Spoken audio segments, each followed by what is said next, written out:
Narito ang top 10 A-list kapamilya stars ng taong 2023. Number 10 sa listahan ang tambalang Don Bell. Kinilabutan ang kapamilya stars na sina Donnie Pangilinan at Bel Mariano nang marinig ang bago nilang titulo, The New Gen Phenomenal Love Team. Samantala, marami ang nagsasabi na mukhang ang Don Bell na ang susunod sa mga yapak ng real and real life couple na sina Catherine Bernardo at Daniel Padilla.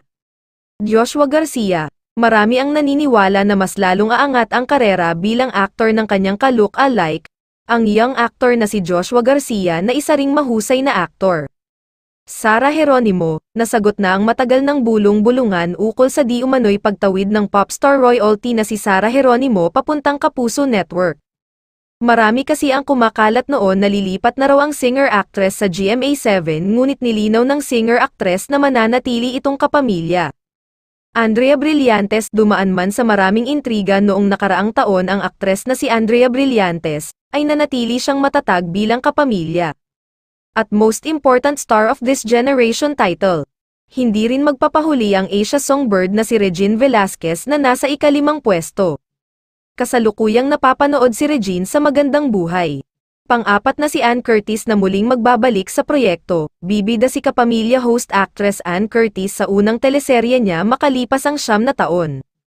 Inanunsyo na ang pagbabalik teleserye niya sa Philippine adaptation ng hit Korean show na It's Okay Not to Be Okay, kasama sina Carlo Aquino at Joshua Garcia. Coco Martin. Ang FPJ Batang Quiapo, ang nangungunang serye sa primetime at isa sa pinakapinapanood ng madlang people.